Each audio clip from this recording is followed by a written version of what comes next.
Hi, welcome to The Pursuit of Truth. It is the 27th of July 2018. A few things to go through. If I don't get time, then I'll continue on a different podcast. First, I want a big thank you to Des from Sheeps and Neeps Live from YouTube for the shout out of my channel, The Pursuit of Truth, on John Doyle Poems on YouTube. Thank you.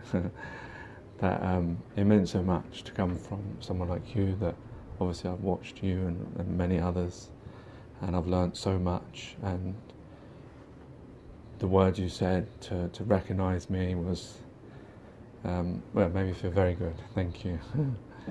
The other thing I wanted to mention is obviously Des has been talking about H2O and the consistency of it, and it's interesting how people are attacking it. I know most of the people attacking it will be, for a better description, Globers, who don't seem to want to question anything, just want to believe everything they're told, and just repeat parrot fashion all the learning, so-called learning, from school, whilst knowing we live in a world of lies, and knowing science changes all the time. It hasn't ever stayed constant. It's been, and what is the reason for that? I mean, obviously science will say that, that's because of, we're getting cleverer. Well, no, really, that's because the mistakes are made, because we're only human, we're all fallible, and we can only understand things in our own logic, and also because we do hold ourselves back because we don't like challenging things. It's very difficult to change things. Look at the world we live in, and there's lots of examples of how it's difficult to change things, even when things seem, that is the right thing to do. Those things are still difficult to change. You know that. Can't deny that. So we hold ourselves back a lot of the times. But I just don't understand why people aren't, what Des is proposing, it brings up questions. I mean, if there was no questions to be brought up, there'd be nothing for him to say. But the fact that he can bring up questions means, there's something not quite right here. This is the same with flat Earth. When you talk about how water acts, how we can see it acts. If there wasn't any questions, they'd be fine then, but there is, so they need answering, and maybe that means there is something that in our understanding is wrong. And the problem is, even more difficult is us trying to admit that we're wrong and change our understanding, because it's what we're actually arguing against ourselves, isn't it? Our own understanding. So I guess that's why we find it difficult when someone proposes something, when you hear something and then you think, no, that's not right. Because then you're actually challenging yourself, isn't it? Your own perception of truth. So also the other thing, I was listening to Block for Block debate, I think it is, on YouTube, and he was talking to Jermaine about a horizon issue. I don't know enough about the horizon issue. It's difficult when you get questioned by people, because when you believe in the globe, if you don't have to answer anything, you don't have to know anything, you just have to say, yeah, I know it's a globe, and that's it, your job is done. You don't have to quantify, you don't have to qualify, you don't have to argue, you don't have to know anything. But when you attack a system, like you say, oh no, it's not a globe, it's flat, or it's plane, or it's level, or whatever you want to call it, you don't suddenly have to know every single thing to be able to defend everything. Like, some of us are just ordinary people like me. I'm saying that there's something that doesn't make sense here. What I've been told doesn't add up. Now, I've learned so much since doing that. It's actually, it's very beneficial actually. No one can really attack it. I've learned so much about the planet that I'm on that I took for granted because I was just taught in school, or just saw a picture on the TV and that was it. Whereas now I know so much, so many different things that I never even knew existed, or how, or didn't think about them, like perspective and stuff like that. I mean, I knew about it because we had to do like drawing and stuff, but I never actually, really thought about these things. But the thing that made me was interesting is how we all talk in theory, in the sense that all of us, I'm trying to say this in a way that is correct, in the sense that we have no way of knowing what we're standing upon, because we can't get up high enough to leave the atmosphere and look down upon it, or we can make, all of us can make suppositions, and say that, oh yeah, the water's level, so the earth must be flat, or the globals will say, ships go over, so it must be curved or whatever. But we can't actually 100% prove it, if you know what I mean. What I'm trying to say is, and I suppose that's the problem, isn't it? It's not like a tree. You can see how tall a tree is, and we could debate, oh no, that tree is 100 foot, that tree is 200 foot, that tree is 10 foot, but we could actually measure it and then actually get an actual answer. But this idea of where we're living upon is very difficult for each of us physically to actually 100% answer that question. And yet, so that is why it's very easy for us to be led, by a picture, as it were, like I was. You put a picture up and then, well, that's it, that's the answer to everything, because, well, they can see it, but you can't, so we trust them.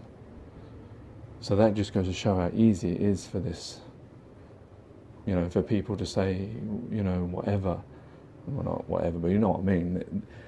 There's no way I'm standing on this planet that I live upon, but I can walk around it. I can fly, but according to them, you can't fly high enough to see the curve, even though you can see it on a beach with a ship going over. So, and there's all these different variables like refraction and mirroring and all that kind of stuff that you have to know about to know which way is it working. So is it causing an illusion, or is it truthful what you're seeing? And our eyes being the way they are. It's interesting when you think about that, when you actually really think about that we're all standing on this planet, that we don't even know what it really looks like. We're just basing, well, a lot of people are basing what they believe the planet to be by what they've been shown. And the other thing is, like, people used to be told that the earth was flat, hundreds, thousands of years ago, and they believed that. And then when someone said it was round, that person, was attacked, and I can't remember who it was, but, well, that's how I've seen it in history, how I've seen it in school and on TV, whether that's accurate, We've all seen movies about things that are meant to be true, but they keep changing things for dramatic reasons, or just because they don't want to bother to tell the truth. So who knows whether what my understanding is actually correct, but it's interesting how now they're saying that, oh no, that never happened. And the reason they're saying that is because if they say yes, it happened, that 100, 200, 300 years ago, 1,000 years, whatever the date is, people used to believe the earth was flat, then it shows that people can be fooled. And so that's why now they want to believe that, oh no, that never took place. No one ever thought that. Everyone always thought it was a globe.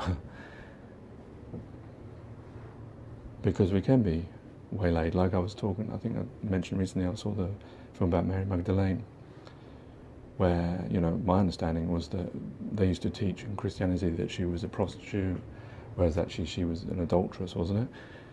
But they were saying that in the end of that film, it was saying that it was actually a pope that labelled her a prostitute, and that's why people have the believing of that. So it's very easy for even just one person to change billions of people's minds of a person. Imagine how easy it is then to, like with a picture. That's what I'm saying. That we're easily fooled. That's the truth of it. And then I was listening to Jamie Brown, and he was talking about Buzz Aldrin. And I went to see the clip where Buzz Aldrin is saying, we didn't go there, and I want to know what I know. The only problem is the way he's speaking, is it very easy for people to say, oh, he's getting dementia, or he's old and he doesn't know what he's saying. So it is problematic that he did say that we didn't go there. It depends, maybe he didn't, but he just doesn't seem right when he's answering that question. So that's the problem. Is it that he's confessing now? Is he hiding that confessing by pretending to be bumbling? Or is he just crazy? You know, well, not crazy, but he's not well. But he didn't seem well when he was answering that question. He didn't seem to be able to think nicely. So is it because he can't lie anymore because he doesn't have the capacity to do that? I don't know. But it was really, really weird seeing that clip, if it is true. It looked like him.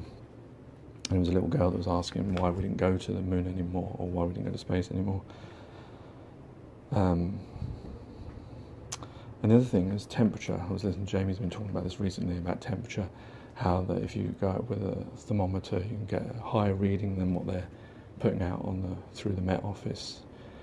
I mean, I know that the Met Office is just an estimate, really, isn't it? They've got, I think, there's 160 different sites, so they're not going to be able to give you the exact temperature for the area that you're within. You know, it depends where that thermometer or where that equipment is. You know, it might be in central London somewhere. So they put that for the whole of London, whereas it's probably just for that one area.